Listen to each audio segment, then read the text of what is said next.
What's up, guys? I am standing on the Boston docks ahead of the Boston Marathon, and we are about to go talk to Jonathan Beverly, author of Run Your Best Stride, as well as Run Strong, Stay Hungry. We get into some really great conversations around what's new and happening with running shoes these days, how we should think about running ourselves from a form and technique perspective, as well as a lot of really good insight on how we kind of stay in running for a long time and enjoy it, even if we're not running our fastest and slowing down. So really great conversation. I always enjoy getting to talk to Jonathan. I think you are going to really enjoy it too.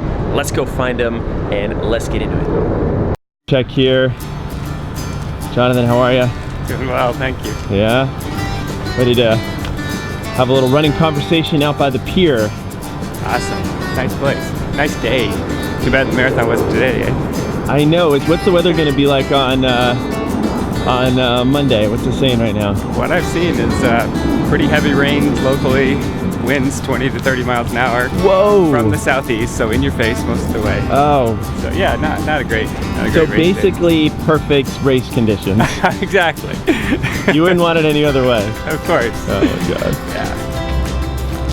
About here, distance, making sure sound is good. 1, 2, 3, 4. Sounds good. How's the sound? How's 1, the 2, 3, sound? 4. How does the sound sound good? How's the sound? We'll find out if the sound is good. I'm here, Jonathan Beverly, and that wonderful soothing sound in the background is a very legit Boston Ferry. Awesome. Great place to be. So. Great place to be to talk about running, and I wouldn't, great place in front of Boston Marathon. We're both in. As we film this, it is Friday before the race. It is not cold out, which is nice, but we were just talking about the weather for the race. Yeah, which is supposed to be much worse than this. Much worse than this. Colder, rainier, windier, but hey, we're marathoners, right? We are marathoners. Now, have you run the Boston before yourself? I've run it 3 times. Yeah. 3 times. Yeah. And what were the weather like when you ran it? First year was 94, which is one of these ideal years. 50 what year was that?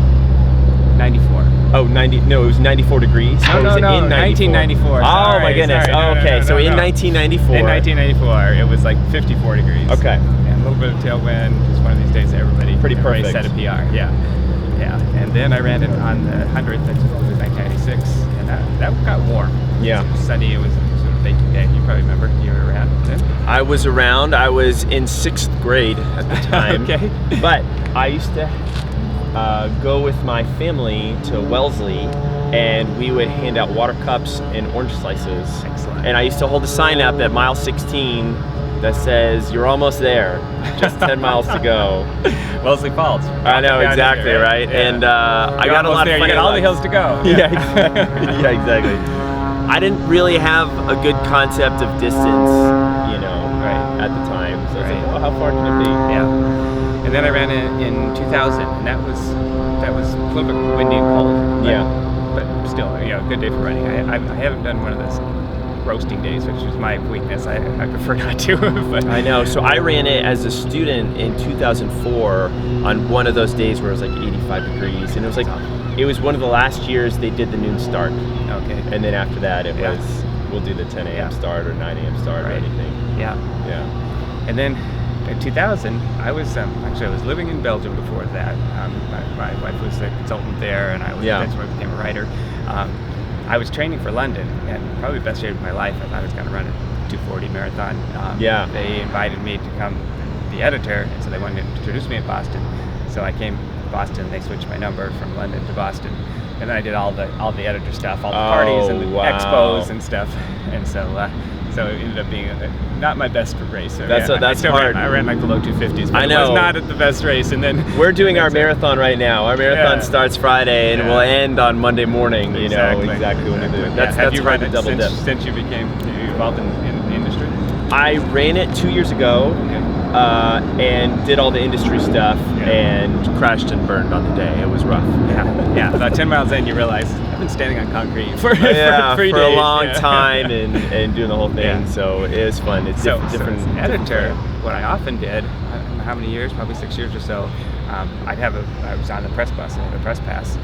So then I take the green line out to the bottom of Heartbreak Hill, mile 21, run out to the start, and then ride the press truck back. Oh, that's so fun. It's a great way to see, be part of the race, see it on the course, and then watch it. So that's really cool. It's also like very illustrative of the course that the downhills don't feel like downhills when you're going backwards.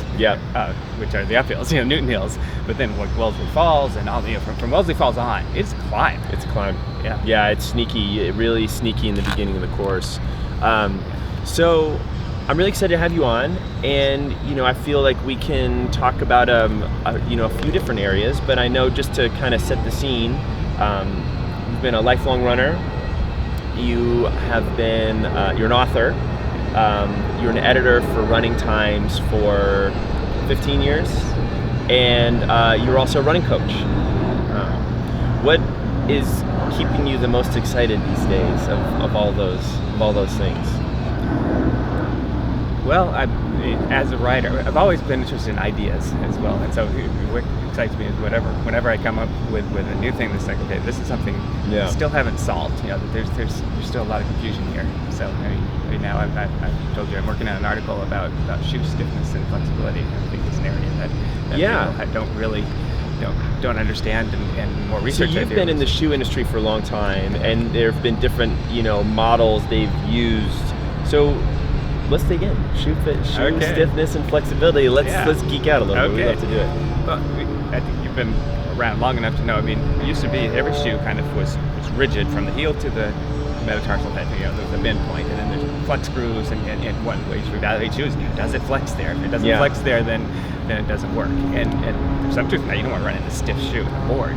But there are several studies that show that increased stiffness reduces running energy, increases running economy. That you have more power with a stiffer shoe. And that makes sense when you think towards a track spike. That a 100-meter track spike is a very stiff plate, and then if you have the power to bend that, it helps the foot function. What happens in the foot is called the Windlass Effect. That when the toes come up, this is say the bottom of your foot, plantar fascia. That winds up. That winds up, and then it rebounds. It's like pulling a bow. Exactly. And so you want a flexible shoe to make that happen. That can take advantage of the spring. But if you have a stiff shoe that has a spring, and now we're seeing this with the carbon fiber plates that are being put in shoes. So this is good that you're bringing that up, because I think when a lot of times people think about stiffness or not, or how a shoe feels, the temptation might be to think about the cushioning of the shoe, right, and the midsole of the shoe. Right. How does that relate with what you're talking about right now? And this is where I feel like the confusion is, because you're right. You have sort of, if your fascia is weak, then you want a stiff shoe to sort of protect that, and you have these thicker shoes, and like a Hoka is the ultimate sort of expression of that. Hoka, you don't flex at all. Your foot stays flat, and you roll off the toe. Interesting. So that's stiff in a different way than, say, Nike Vaporfly 4% that flexes against that stiffness and then springs back. It springs. Yeah. So, and I just talked to Simon Bartold. He's a biomechanical researcher. He used to be with ASICS, now he's with Solomon. But he was saying basically there are two curves. And I said, is there like a U curve? And he said, well, there's two curves that intersect here. And one is that you have stiffness, sort of overall midsole stiffness, which is protective. If you're weaker, if you need the stability, if you need that type of stiffness, which we all probably are in varying degrees. It's varying degrees, right? And so that one just drifts from highly protective stiff shoe down to a minimal or barefoot, basically where you lay your foot to. And then the other curve is the power curve that comes up, that goes from barefoot up to the Usain Bolt's highly rigid but powerful. Interesting. And what is interesting in the research is that they show that stiffness, in that type of sense, the power stiffness increases efficiency until it doesn't. There is a vantage point, and basically it's when it alters the mechanics of your foot, then it falls off. But the thing is, that's different for every person. So that's why you can't say, the Vaporfly 4% might work great for Eliud Kipchoge. It might not work for you or me. Right. So, on the question of efficiency, this is something that I ponder as well. I like ideas, and I like thinking about things. When people talk about running economy and running efficiency, a lot of times it's through a physiological lens in terms of how much oxygen are you having to consume to maintain a certain pace, right? Or something like that, right? So we could think about it that way. But I feel like there's a mechanical aspect of efficiency as well. You know, we're a system of levers and pulleys, this spring and reflex. What is mechanically efficient there? Is that something that you see as separate, or do you kind of see it together? I mean, obviously they're really overlapped, right? Exactly. They're really connected. Exactly. How do you think about that? Really good question and observation, because you're right. Most of the time we think of efficiency as total, so the cardiovascular system, right? The respiratory system. How much oxygen can you transport? How much lactic acid can you buffer out, and all those things. And that's all happening. I think that with mechanical efficiency is sort of, say, the tire pressure in the car. Okay? Right. So one is the engine, and how efficient is the engine? Do you have a Prius? Or are the wheels aligned in the car? Yeah, the wheels aligned, or the tire things pressure. balanced? That's all. So you can have a huge engine and running on 15 psi, and you're still going to go fast, but it's going to take a huge amount of power. Right. To do it. So the tuning is the wheel alignment, the tire pressure, how smoothly does the system work, and then the engine works on top of that. So the two work together. Well, and this might be interesting as we talk about your book, Your Best Stride, which I'm about halfway through right now. Kind of go to extras, which I really enjoy, and you guys will link to the Your Best Stride as well as your Run Strong, Stay Hungry as well down below for you guys to check it out. Because what's interesting is that when, let's say we take a swimmer, and I was a triathlete for a long time. It's like swimming is more of an artificial thing, you could say. Like, okay, maybe we have some somewhat natural technique to this, but it's not probably quite the same as running, right? Like, we don't wake up swimming the freestyle stroke in the same way that we bounce around and run. And it's a common conversation where you're like, hey, we need to fix some things with the catch, and in the short term you're going to be slower because it's not what you're used to, but what we're trying to do is play the long game to kind of speed this stuff back up. So when I think about the mechanical versus the physiological efficiency, as a swimmer, I'm going to be more physiologically efficient at my old technique because it's what I'm used to doing. And when I do something that is more mechanically efficient, I'm gonna my physiological efficiency is gonna nosedive. But then the hope is that once I do that and I get more of those things aligned, that will catch back up. Yeah. Does that work for running? Yes and no. There are different aspects. Yes, we have a preferred movement path, and our central nervous system chooses that based on the systems we have. Yeah. But I think running is far more innate than swimming. I mean, most people have to learn to swim. Running is something that you do. You do it naturally. Yeah. On the plane last night, I'm reading a book called The Happiness Hypothesis by a University of Virginia. Oh, cool. Psychologist. But a lot of it is about sort of it's more physiological than I expected, but how the brain works. And things struck me was you saying that the thought, the logical, conscious thought part of the brain is a thin overlay over this huge, ancient, automatic response system, the central nervous system. And the example he gave was that you can have a computer now that can do these huge logical equations, but they can't run over rough terrain as well as a 4-year-old. Right. That is innate. That is part of what our bodies can do. And as far as the efficiency part, I think it's more important. The reason we run, hunched and like this isn't because we're uncoordinated or we learn bad habits. Is because we sit like this most of the time. Right. You get the physiology right, and then you let your body will become more efficient. Now, when you do change things, your body still has these neuromuscular pathways, plasticity that it's like you sled, like you said, you sled down a hill once and you're breaking all the snow. The second time you go in the same groove, you'll go a little faster, and that's your body gets into those grooves and all the neural pathways are there. So you've got to reprogram those pathways. This is why it's like hard at first to like learn an instrument or new language, but then after a while, like we don't have to spend as much time. Like you said, you're crawling and you're reaching like this, and that's the way you're always going to reach. And if you want to move your hand this way, it's going to take a lot of effort to retrain that.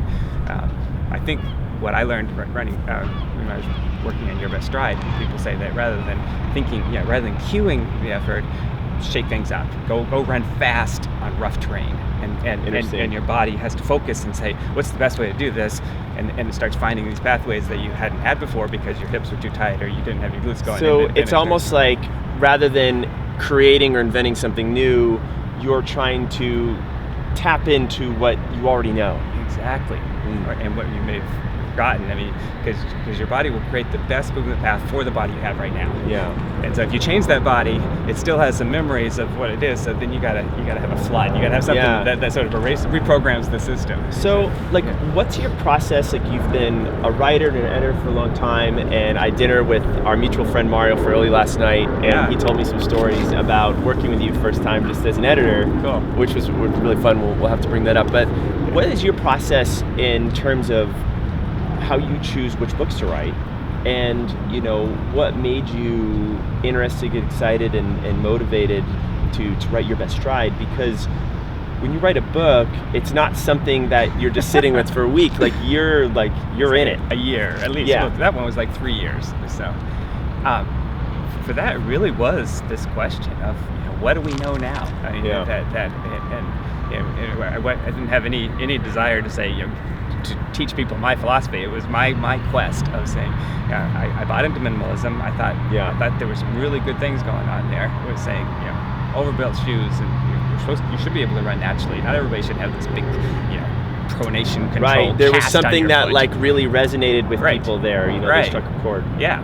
And then when all these studies came out that said, no, it really doesn't work. It's not going to change your stride. It's not going to make you more efficient. It's not going to to put on a minimal shoe. It's like, so what went wrong here? And what's so we're going to go back to the Kayano 25, and just throw it out and just run. But then you watch people this morning, and you can the difference between a good runner and a jogger is much more than just speed. And typically, it's like I said, the difference between this and this.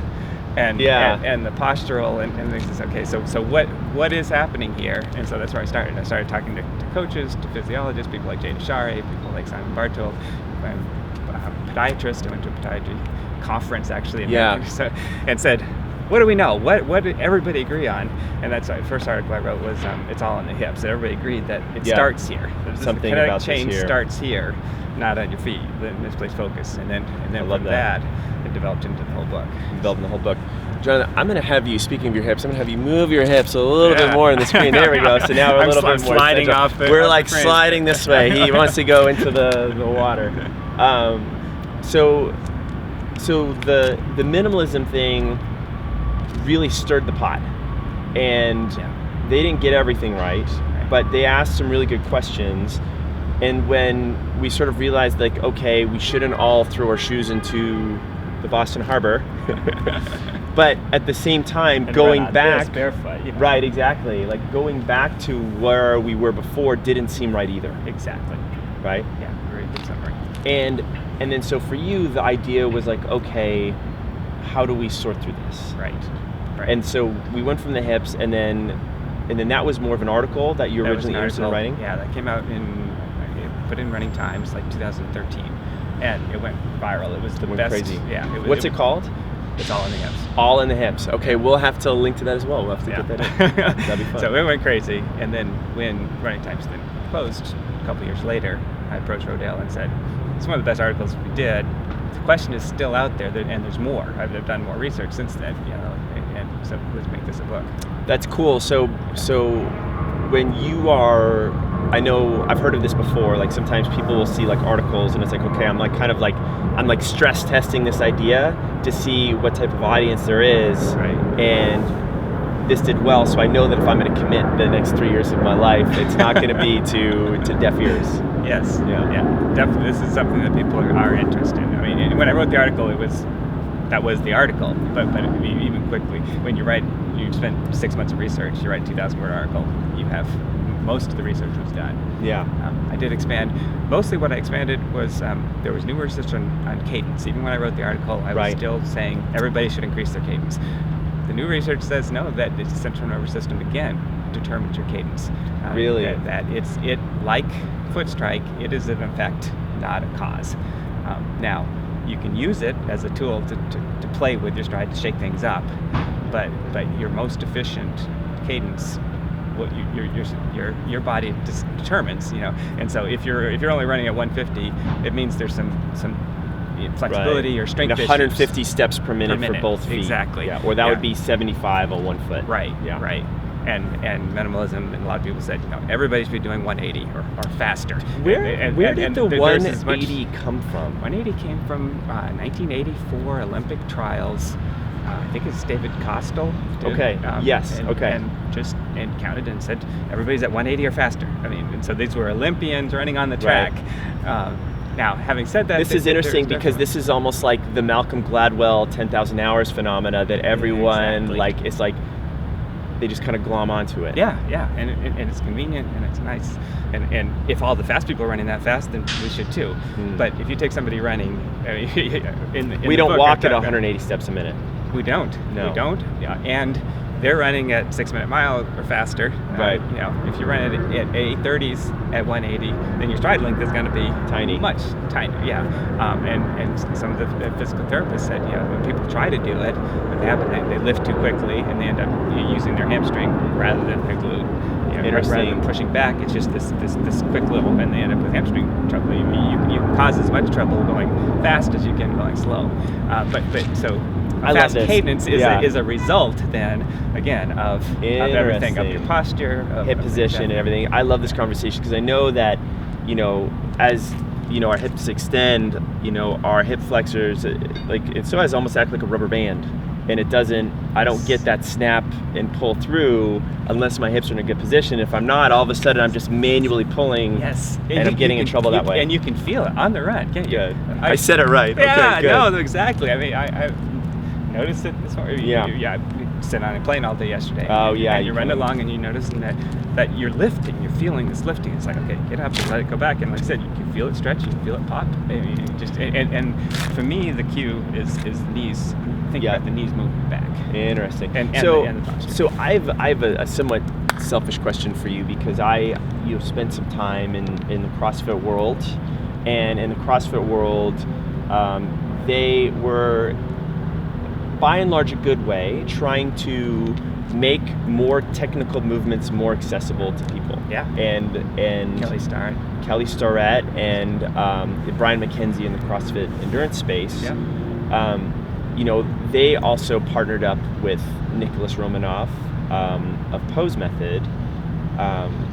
What are your thoughts, experiences with that, seeing that come through and around, and how does that jive with the things that you've learned in your book, right? Because there's teaching methods for running out there, but then there's just running. Right. And I get questions like that all the time. Like, I just got my Pose certification. Like, what do you think? Right. I think Pose and Chi, Danny Dreyer, both. If you see what the end result, it's very much. Danny used to study with Romanov. Pose Method with Romanov. Yeah. But I mean, they're saying some of the same thing. They're saying, hip rotation, balance, some a little bit of a lean. Forward lean. So there's dynamic balance, I like to call it. So I like that. You're running that you're balanced, but you're off balance so that you can move. So all those things. My problem with them is that they try to get there again through the cognitive that you're the pose. You're trying to emulate this pose, and I think for a lot of people you end up becoming less efficient because again your central nervous system knows better than you do. You're overthinking something. Exactly. You're overthinking it. You're forcing it, and you're going to become less efficient and slower. Trying to get there. Now, like I said, over time you might develop it, but I think the experts I talked to across the board agreed that change the system and the result will change rather than change the symptoms, somewhat, right. and then try to get the system to work. So where do you like to point runners now these days? For let's say they're considering, like, okay, I saw this pose class, I want to do it.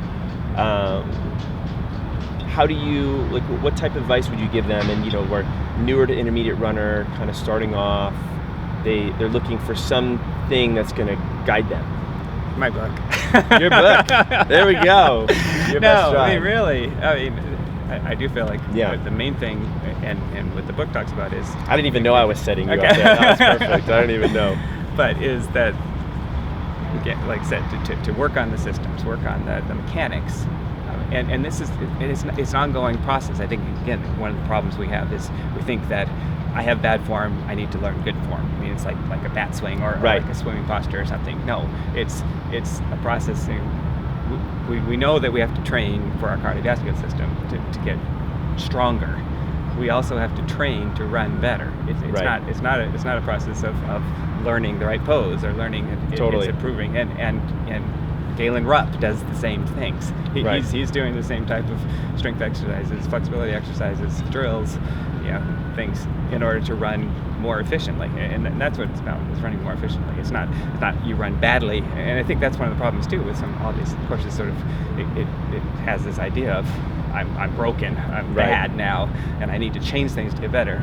No, you just need to train to have the posture and the posture endurance. It's not a yes or a no. It's a process. It's a grade. Just like everything else, it's a process of becoming a more efficient machine. And as you improve the parts, the central controller will use them better. Interesting. So do you have, in terms of, like, we kind of talked about stiffness versus cushioning and flexibility in shoes, and this understanding now in terms of how we go from a run techniques perspective. How do these things two interact, and what are some of the, like, where's this going? Like, where are some of the questions we're trying to... You ask great questions.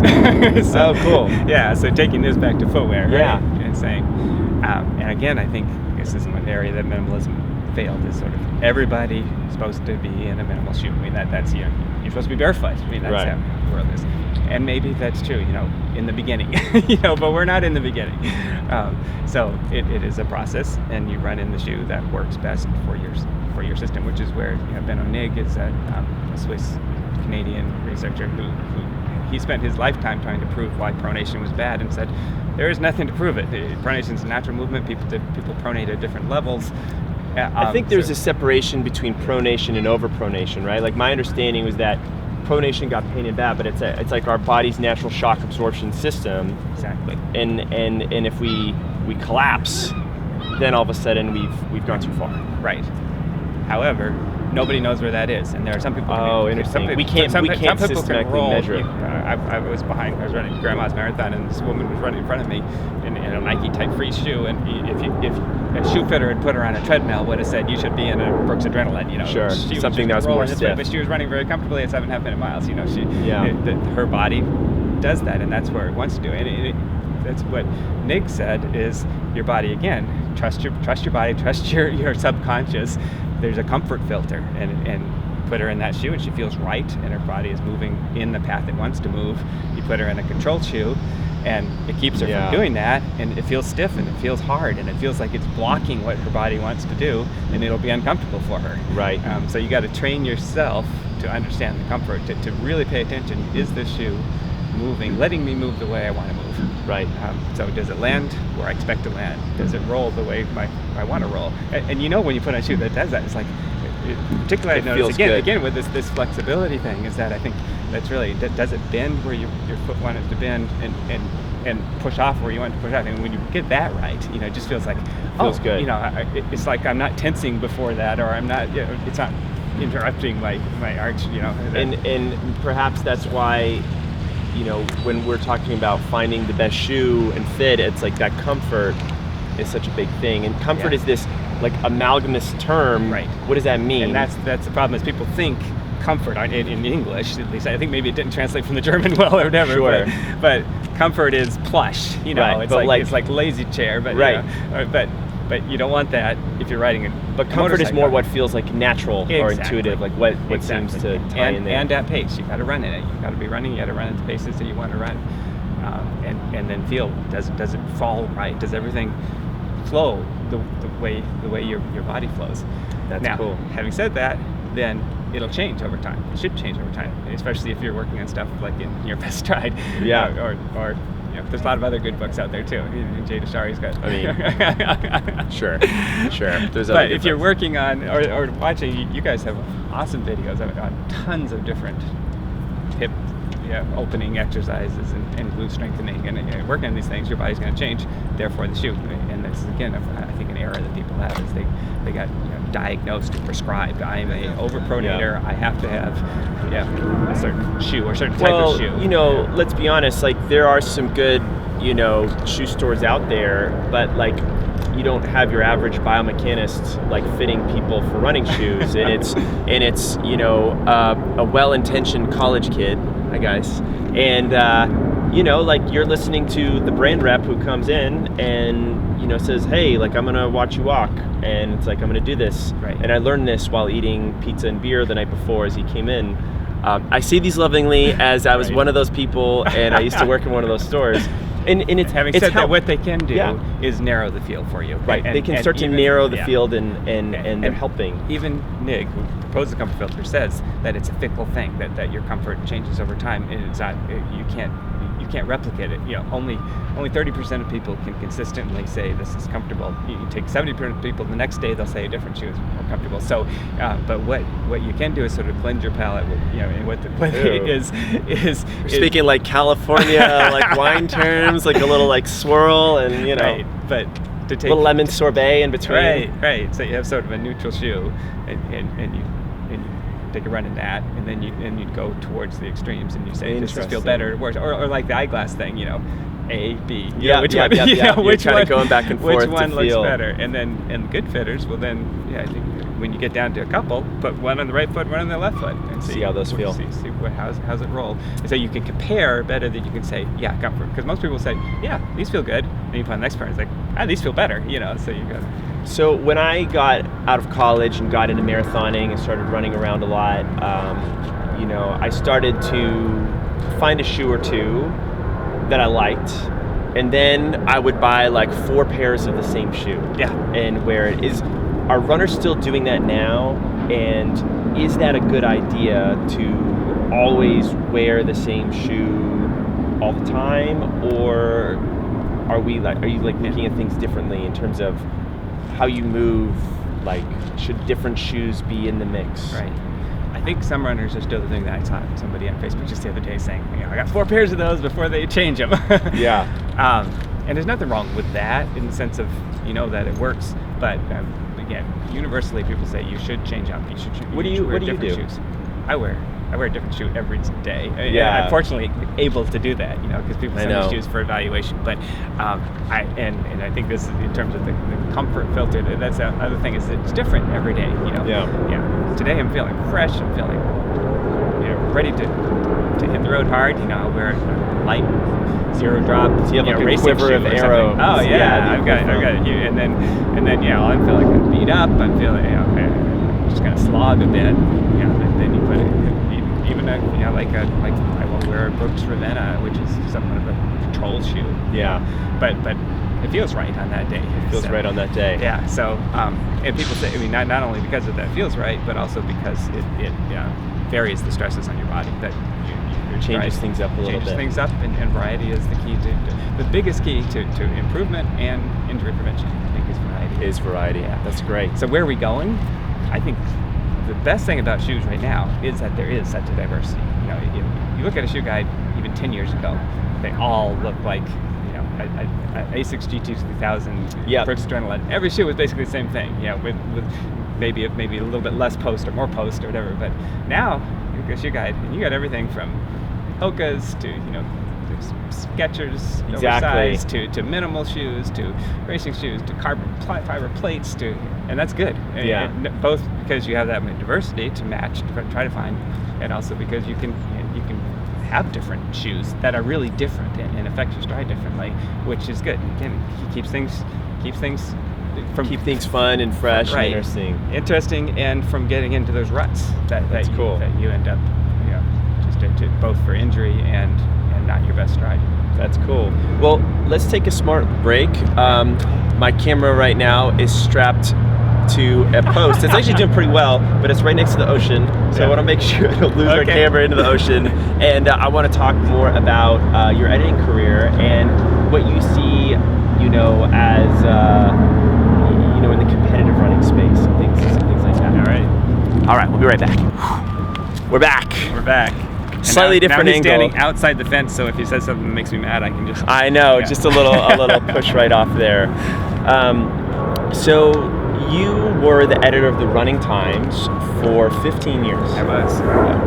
And I was at dinner with our mutual friend Mario Fraioli of the Morning Shakeout, and we're neighbors as well. So we were at dinner last night, and I asked him to say, hey, what's like a good, Jonathan Beverly story? And he mentioned, and Mario is a meticulous dude. Like in the way he trains and the way he writes is really good. And I know he's very thorough and he cares a lot. And he says, I was I had my first feature story with the Running Times, and I was so excited.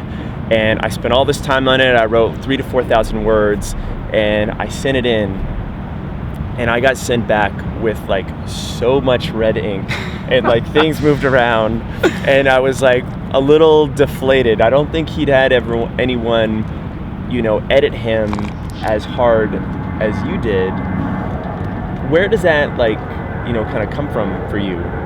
Do you always edit that hard? Do you see other editors do that, or is that something that is kind of your own style? Well, I don't recall the exact piece. I might, and I think the main thing, I worked with a lot of new writers because we were a low-budget magazine, and also I like new writers. I like people rather than a journalist to crank out a certain style. Somebody who has like Mario, just passion and experience and expertise. And typically, I think what Mario's was is when people write first. They don't think about the tone of this magazine and the audience. They think about, what do I want to say? Right. That makes sense. That's what I remember editing was okay. All this stuff is really good, but then to approach this audience and how we would write it. It's not like Running Times has a specific style, but it has an audience and and so people don't think about initial writing of the writing for somebody. They just want to get it out there. They want to tell the story, and most of that. And as an editor, I think my strength was logical thinking. Does it all work together? The flow of thoughts, the transitions, how the thoughts are revealed, and then the tone of the serious runner. How much knowledge do they already have? How much do you have to explain to them? Where they fall. So I was much more of a content editor, and I remember his piece. I think it was. He sort of weighted in. I think it was more just sort of chronological. It was a story about a coach or somebody that he knew, and realized, okay, maybe the opening paragraph should be this really good revelation about this person, and then something that kind of hooks them in, and then you circle back or exactly. something. So it's not rearranging more of that and choosing what's important in the story. What do you enjoy more? Do you enjoy editing or writing? I started as a writer, and I enjoy writing, but I found I really loved editing. And again, that type of editing, there's very little as satisfying as, and I think Mario will say this, that afterwards, this is better than when I started. Helping people to say what they want to say. That's what I see an editor's job is. It's not reworking. It's still their voice. It's still, but you're helping them to actually say what they want to say, and I really enjoyed that process. Now the rest of editing, in terms of style guide and and punctuation and word count, and budgets and management and stuff was all good. It's work. Where I really get excited, as I said before, is like doing the research for that Hips article. 3 months of immersing yourself in this and trying to figure it out, and getting contradictory information and seeing where are the patterns, and I love that. I'd enjoy being a college professor, I think. Yeah, totally. Are you someone who likes to write and edit while you write, or are you someone who will kind of write a whole draft and just get it out and then come back? What's your writing process like? A little of both. I tend to write maybe 1,000 words and then go back rework that, but then certainly, after you're all done, you got to come back again. What's interesting between writing feature stories and writing the book is that feature stories, I tend to, obviously take notes and do have interviews on tape and stuff, but I keep it all in my head. I just keep working at it, and by the time I write it, it's pretty much organized. Yeah. I couldn't do that with a book. 50,000 words is different. Right. And I found that I was getting overwhelmed. I couldn't remember when I was supposed to get up in the morning because I was trying to carry all these words in my head. So I had to break it down into more like chapter features, and thinking of, okay, what does this chapter have to say? But then you have to come back again and work through it multiple times to make sure you're not redundant in different places. And then right, because you have all these, like, each chapter is like a feature story, but then there needs to be this cohesion between all of them. Exactly. Oh, man. One thing. So I carry a lot. I think. I mean, that's it. And then I'm also the type of writer that I like to. And when I was working on the books, I'd get up early, write for several hours, get my son off to school, and then work until it stops. I mean, it's just sort of, okay, I can't figure this out, and then go out for a run. And by the time I get back, that's all solved, and I've got the next step. But there we go. So you would wake up first, immediately work. Yep. Son to school, keep cranking until you feel like you've done enough for the day. Maybe not fully run out of gas, but it's just diminishing results. That I'm not. It's not making much sense. It's not writing very well. Would you have like a goal? Or there's even, you run into a problem. It's like, I don't know how to explain this. I don't know how to transition to this, or I don't know how to I need a metaphor here, or I need something, and it's not there. A run will do that. So, how did your own running interact with your writing and your editing in terms of approach, temperament? Because I feel like there are some similarities between the two. Interesting. Oh, absolutely. I could not have been an editor without being a writer myself. I think some people can, just sort of, this is my job. But for me, it was a daily interaction and coaching too. Coaching is huge.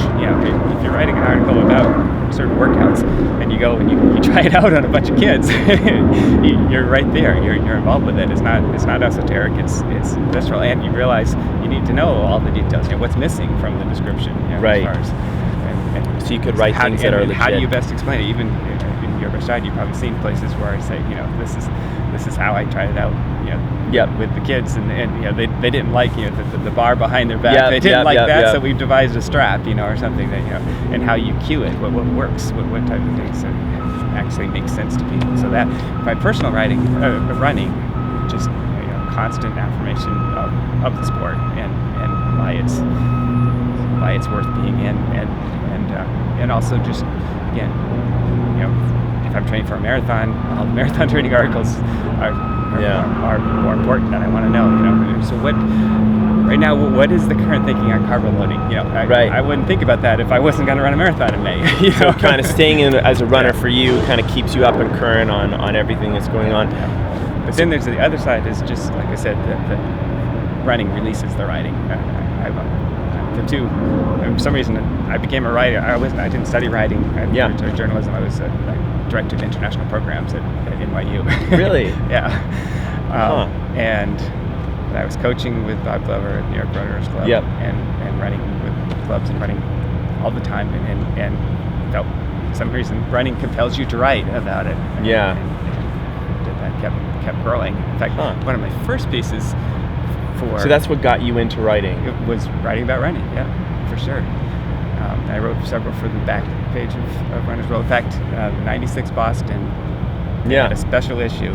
The very back page was mine, an essay on how I never want to move to Boston once each spring. That my Boston is like Brigadoon. It only appears once each spring on Marathon Day, and that is Boston. And I don't want to know it in any other context. That's cool. That's cool. And that developed a relationship with Amby Burfoot, and then I did one of my first features for Amby was some of the themes that I ended up developing a lot more in Run Strong, Stay Hungry, so it's come full circle, which was about roadblocks to earning enjoyment, the comparisons, the perfectionism. Let's talk a little bit about that, because I was just listening to a podcast with a runner, and she was sharing, some of those things where she used to think that running faster would make her happier, and she would have like the brief moment of that maybe she potentially ran a PR, but then immediately, like 5 minutes later, she's like, well, why didn't I run 5 minutes faster? And how do I do this? And she immediately started to go the self-beat up. And I can totally resonate to that as an athlete. Like, man, it's like, I've done that so many times. Like, some of my best races, it took me a couple years in retrospect to fully appreciate that race, because in the moment, it's like, I did good, I could have done better. Like, that was sort of the instinctual thing. Yeah. And actually, it burned me out. Like, I really struggled with that, and it made me have a love-hate relationship with my competitive running and competitive triathlon. Interesting. Yeah. Did you feel... Well, okay, the book Run Strong, Stay Hungry is, I interviewed over 50 people who have been competing since youth up through masters, 50, 60, 70, incredible and beyond. to do that. So, incredible. And I think they almost all of them agree with you that they never, that part of why they keep going is they never have achieved, the perfect race never happened. Right. They're like the surfer chasing the perfect wave. Yeah. I love that. I've used that before too. Yeah. That there is sort of this feeling of the ride. Everything comes together, and it's never quite perfect. But the ones who continue and the ones who burned out were ones who they have an idea of what perfect, and they think they're going to get there. The ones who continue realize that that's not really the goal. The goal is the progress towards it, and as long as you're getting better, then the goal is succeeded. And even when you get older and you're getting slower, this is a huge transition. That is interesting, right? Like, what does getting better look like as a runner when maybe some of your faster days are behind you? Yeah. And everybody has a different answer for that, but I think the universal answer is honesty with effort. To realize, honesty with effort. Right. Can do in any given workout, any given race, did I go as far as I wanted to go? Did I put in the effort? And therefore, if the effort could be, and all the elements too, as far as training and stuff. I mean, right now, again, I'm training for a marathon May 6th. It's going to be, at best, it's going to be 40 minutes slower than my PR. Sure. I'm 54 now. I just said April 10th. So, thank you. But as far as putting the elements together, putting the training together, understanding my body, being healthy, and then on race day will be execution of the race and effort. So it's all the same. It's like all the same. factors, the nerves, the execution, the planning and preparation. It's all the same. Right. And then the cyclical thing. I mean, no matter what happens, it was worthwhile because I put in 50-mile weeks for most of the spring. I wouldn't have done that. I've probably been doing about, if I don't have a race out there, I do 30-35 just because I'm used to it. That's what I do. But and I felt stronger, and I had big workouts, and all those things are why I do it. Yeah. Getting back to riding, the analogy. You ever seen Anne Lamott, Bird by Bird? It's a book about riding. But I've heard of it. I have not read it yet. But she talks about people. She's in a seminar, and people say what they really want is to be published. And they think that being published is going to validate their parking ticket for life. And she says you're not going to get there that way. And I think the same thing. People think what I really want is a Boston qualifier, or what I really want is a sub 3-hour marathon, or what I really want is an Olympic gold medal. And then once I'm there, then all of a sudden. And she says what you realize when you become a writer is that a day you got up and you did some writing was a good day, and the goals motivate you. They're 6-inch Mahali's flow theory. He talks about flow. I'm sure you've heard of flow, but there's a lot of balancing the challenge and the skills you bring to it. Yeah, it's the satisfying feeling of immersion in it. Right. But he says, in the beginning, the goals justify the effort, but in the end, the effort justified the goals. So that you get to a point where the effort is what really matters. It's what it really is. Right. That's really cool. Yeah. And the effort is universal, like you said. I mean, all the times, all the change, and they're different as you age, or they're different. It's kind of what makes us runners at the end of the day. Exactly. And when you get your mind around this, and this is actually a year after I finished the book, I'm still getting my mind around this. Pretty exciting is the idea that you don't have to, it doesn't have to just be about aging, but perhaps the 30-year-old that's always dissatisfied thinks that everything has to come together, and that time, again, the 3:20 marathon or the sub 40-minute 10K, that everything came together, and I could do that then I'd be satisfied. Well, you're not realizing that everything coming together is the criteria. So that race actually will have an asterisk that I did it, but I did it on a totally flat course, and it was 50 degrees, and all my training had gone well. So all those things affect both the good part and the bad part. Yep. And so if you realize that the effort, it doesn't really matter what you can have the perfect. You could have a fast race but not have good effort. Right, and you can have a slow race. On Monday with a 30-mile-an-hour headwind and the rain coming down, and you stuck to it and you ran well, and you're 10 minutes slower than your PR. Could be your best race ever. Interesting. And it frees you. It frees you from this again, trying to have everything line up perfectly. That's really cool. And it lets you adapt. And which is the other key, is that it doesn't have to be all the same. It's you adapt to it, so your training can adapt to is your effort. Yeah.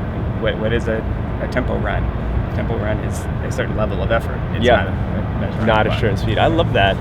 So that is so great. So it's so great to hear the two different books. I'm very excited to read Run Strong, Stay Hungry, because I feel like some of those things will be very good for me as I go into a different chapter of my running. And he credited for he said it was a large part of what he going all in for the marathon here. That's really cool. Yeah. That's really cool. Because as the goals shift right now, my goals now as a runner are not the same thing where they were 10, 15 years ago. I kind of see it in a different context. 34. Oh, you still got 20 years. I still got plenty of time. Actually, I ran my PR when I was 34 in 1998. That's cool. Well, I still got my work cut out for me then. No excuses. No excuses. So we'd be remiss if we didn't talk about the Boston Marathon itself. By the time this goes out, the Boston Marathon will have already been raced. So we have a chance to see how good our future forecasting is. What's making you excited about this year's race? I think the American women, everybody is in the bus, and there's so many, and it's hard to choose. Yeah. Now, doesn't mean one of them's going to win, but I think they're going to be strong and they're going to be in there, and it's just fun to see Molly Huddle, Jordan Assay, Shalane, Desi. And it's hard to choose between them. It's going to be a good mix. It's going to be a really good mix. We're going to be standing on top of Heartbreak Hill doing a little live stream, and it'll be fun to see who we see come over first. For sure. And of course, that doesn't mean they're going to win. That's true. It doesn't mean they're going to go first. But it's an interesting part of the race. But there's still a lot of race left. Yeah. As you know, having run it. In fact, to me, the hardest part of this course is coming down off the backside of Heartbreak. Brutal. You're so trashed. You're so trashed. Yeah, and then you have to get into those grinding sections that feel forever. You're staring at that Sitco sign, and it does not get bigger. Oh my God. What about on the men? I haven't paid that much attention, really. Yeah. I'm sorry. I know. It seems to be most people are excited about the women these days. I'm more excited about the London field for the men, actually. It's got Kipchoge and Bekele, and all of the stars are there. Yeah. How do you? So Mo Farah is going to be in the mix. It's her first full marathon. Yeah. I would love to see Kenenisa Bekele really pop one. Do well. I'd see Bekele versus Kipchoge. Yeah. Wouldn't that be something? It'd be incredible. Sprinting down the last mile. It'd be incredible. They raced together in the 5,000 once, and that was when a few times that Bekele lost. Kipchoge beat Bekele. This is like 12 years ago. Like 5,000. So they're still in it. So now they're marathoners, and Incredible. Yeah. Incredible. Well, Jonathan, thank you so much for the time. We will link to your books, and it's all in the Hips article, as well as just how to get connected with you a little bit more. Always a pleasure. My pleasure. Thank you. Let's go shake all the hands and talk to all the people in the Boston Marathon Expo. Great. Thank you so much. Fun to talk. All right. Thank you. Man, I hope you liked that conversation as much as I did. It was really, really great talking to Jonathan. Remember, we've got some links down below if you want to check out his books, and you want to learn a little bit more about Jonathan himself. You can, read some of his articles at, all in the Hips article down there as well. Remember, if you guys like this video, let us know. Hit that like button. That's really helpful for us. Drop any comments or questions, any other people you want us to interview. We would love to be able to make that happen. And of course, subscribe to our channel because we got so much great videos coming out each and every week. We want you to be in the know, first in line when it comes out, so you can watch it and do the whole thing. I'm trailing off here, which means it is time to wrap things up, as Holly says to me, although she's not here right now. And I'm still rambling, because that means it's really time to wrap things up. Guys, thanks again for watching this video. I'm gonna keep filming. I'll catch you in the next one. Woo.